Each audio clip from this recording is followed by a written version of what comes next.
You're listening to the Stable Management Podcast, where we discuss the barn management topics that you're passionate about. Hi, everyone. Welcome to the Stable Management Podcast. Our goal is to bring you a real-world look into the parts of horse farm management that you love or hate most, such as stall bedding, farm equipment, and pasture maintenance. During each bi-monthly episode, we'll be joined by an expert guest who shares their experiences with and perspectives on an important stable management topic. You know what it's like when folks get real loud over a horse in the heat of competition, cheering like it's overtime, because it's not just a horse, it's your obsession. And when your horse is your teammate, you'll do anything you can to make sure you both perform at your best. Purina. We've spent decades meticulously designing nutrition to help make sure your horse is at its best. Get the performance-proven, research-backed supplements your winner needs at purinamills.com/horseperformance. I'm your host, Hailey Kerstetter, and my guest today is Alayne Blickle, owner and consultant with Horses for Clean Water. Thank you so much for joining me today, Alayne. Oh, it's my pleasure. Thank you for having me. So today we're going to talk about composting on horse farms, which is something that I know our readers have been very interested in, so I wanted to bring them the audio version. So if you could start off just by telling us a bit about what is composting and why is it especially relevant on horse farms? Well, composting and compost is something that's happening in nature all around us. And nature is always breaking things down into smaller and smaller particles, which eventually becomes things like mulch and eventually soil. And all we're doing is speeding up that process. And it's important to us as horse owners because composted horse manure and stall waste is going to be a lot more useful to us than straight manure. The composting process is going to kill parasites, pathogens, and weed seeds. Plus, it changes the nitrogen in the manure to a form that's easily utilized by plants, so they can use it right away. And another important environmental aspect is that once manure is composted, that nitrogen is what we call fixed, as I was just explaining. But that also means that it can't get washed off by rain or irrigation as easily as it can if it's straight manure. For sure. So can you talk a little bit about what types of materials somebody might compost on their horse farm and anything that should also be avoided? Well, frankly, anything organic can be composted. There's even operations that compost animal carcasses, like a lot of times at dairies, they will compost their animals that have died. But for most of us horse owners, what we want to be composting is herbivore manure and like stall bedding. You can compost yard waste. You don't want to compost weeds. So in other words, you don't want to compost manure from any carnivores like dogs or cats because we can share pathogens with carnivores can share pathogens with us. And you also don't want to have pig manure, hog manure in your compost because they can share pathogens with humans. So basically anything that's organic on your farm, that's not a weed, that's not a carnivore manure, that can be composted. So it's usually manure and bedding. Sometimes people add some of their garden waste as well as some food waste from their houses. If you're doing that, you don't want to have anything with fats or meats or dairy products because those things can attract rats and rodents. So if someone is looking to just get into composting for the first time, can you walk us through the basic steps of setting up a composting system on the farm? Sure. Yeah, so composting is easy. As I said in the beginning, it's happening all around us. We're just trying to speed it up. And I had a friend of mine say once that the only thing you can do wrong with composting and the composting process is not do it. It's pretty easy to do. So you want to have organic material, so manure and bedding, and you want to add water to it so it's as damp as a wrung out sponge. And that's the key part to it, because the way I think about it is you're growing something in your compost, kind of like you would in your garden. And in your garden, you're going to water it so your lettuce and beans grow. In your compost, what you're growing is microbes. So you're growing beneficial bacteria and fungal organisms, and they need a damp environment. So it's got to stay damp all the time. If it dries out, it becomes hydrophobic, and it actually will even repel water. So damp as a wrung out sponge is critical there. And each day you're going to add your daily manure and stall waste to it. You're going to water it each day, particularly during the dry season. And what I do is I make a pile until it's as big as I can manage. And then I start a new pile. So you want it to be at least as big as a wash machine. That's like 3 cubic yards or feet, 3 cubic feet. And that size will generate heat and start breaking down.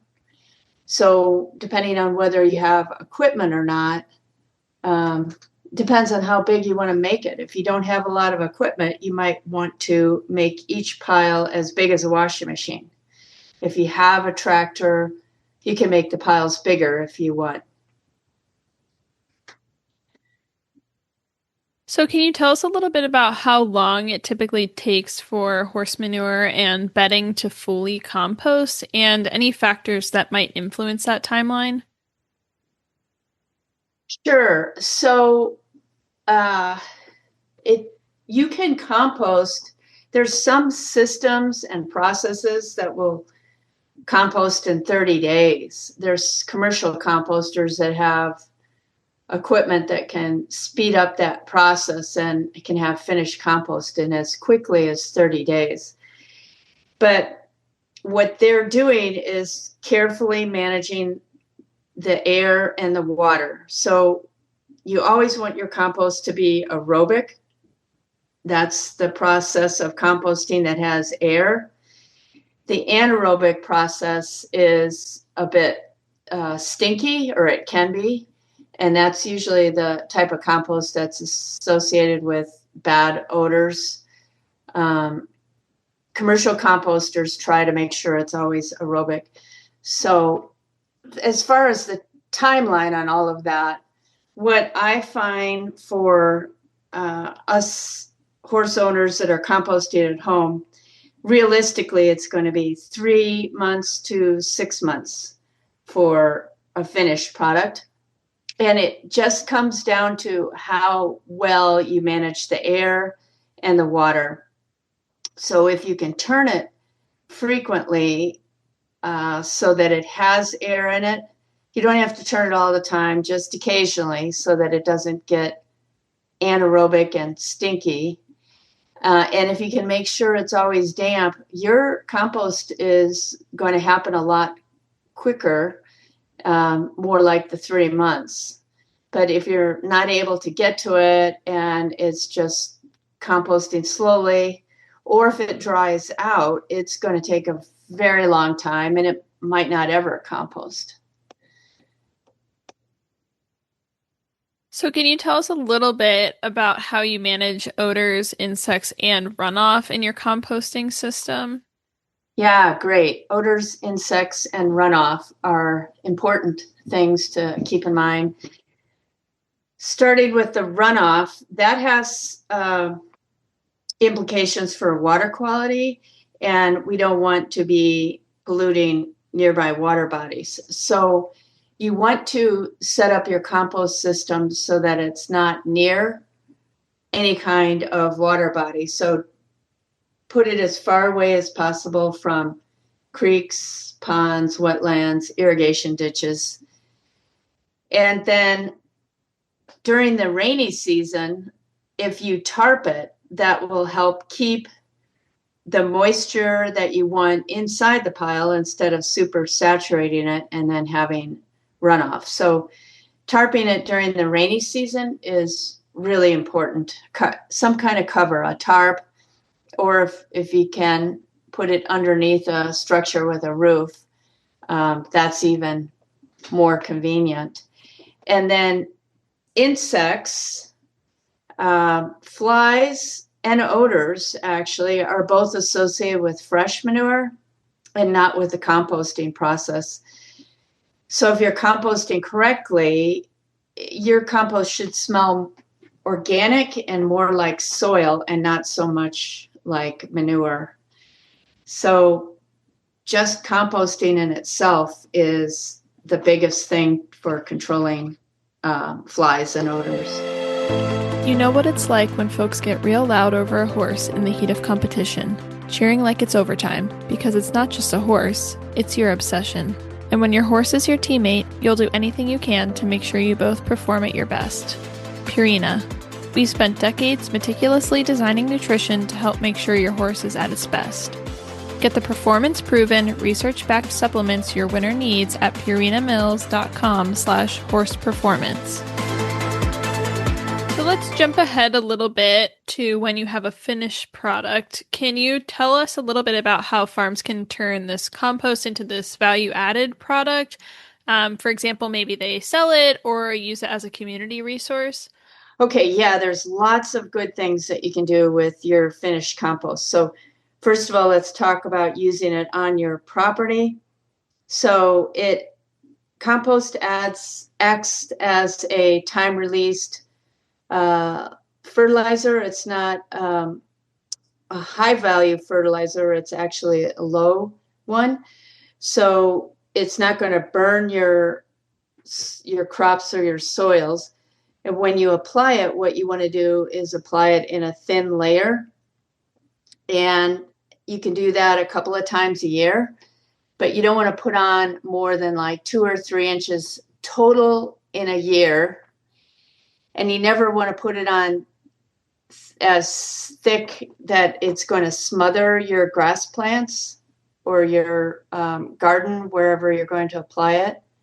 And you can apply it to pastures, you can apply it to your lawns, to your gardens, to your house plants.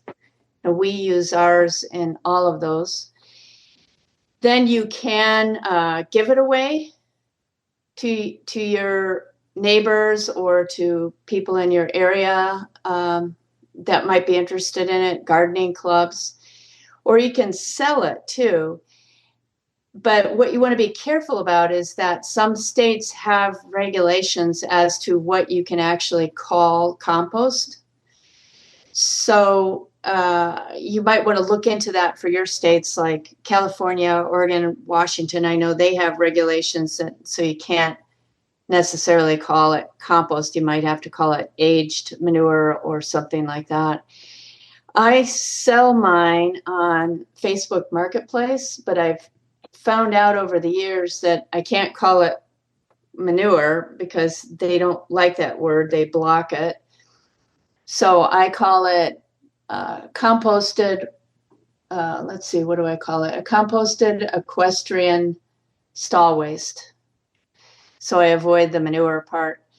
And in my state, which is Idaho, they don't have any regulations about compost, but it's pretty popular to sell it that way. But you can also check with your natural resource agencies like extension or conservation districts. Sometimes have manure exchange programs. You can put out a sign if you want to sell it or give it away. Compost is always going to be more attractive than just giving away straight manure and stall waste. So, you're likely to have more takers if it's compost. So what are some of the most common mistakes that you see horse farm owners making when they're trying to compost manure and bedding?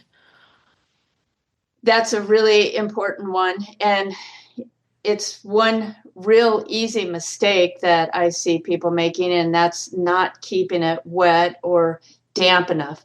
You don't want it too wet. You don't want it soaking wet, but you want it to be as damp as a wrung out sponge. So if you live in a rainy climate in the wintertime, you're definitely going to want to cover it or tarp it so it doesn't get too wet and get soggy. But you're going to want to make sure that it's always damp and try to get it damp through and through as well. So if you live in a hot or dry climate, you may even need to cover it in the summertime to keep it from drying out too much. So damp as a wrung out sponge is your key to composting. So we're already coming to the end of our time today, and I just have one more question for you. It's one that I ask everybody about their respective topic, and that is, what is one common misconception that you often hear about composting on horse farms? I love this question because what I hear a lot is people think that horse manure is somehow associated with weeds.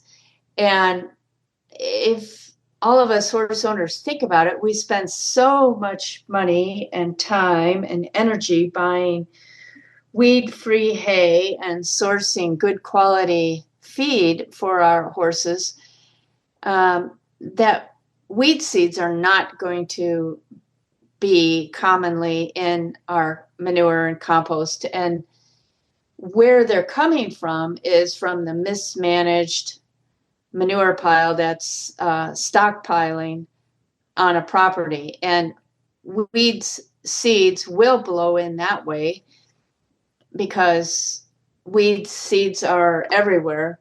And so they'll blow in and they land on the compost or on the not compost, on the stockpiled manure. And it's a happy place for them and they start growing. So weeds in compost are typical of mismanaged manure piles. So otherwise, we're not going to find them in our compost because the heat's going to break down weed seeds and help so that we have a nicer product. So we want to get rid of that folklore around weeds in horse manure. That's great. I like that one a lot. Oh, good.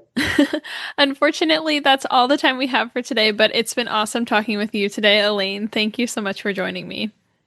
It's my pleasure. Thanks for having me. And thank you all for listening today. Please remember to like this podcast, subscribe, leave a review, and recommend the Stable Management Podcast to a friend.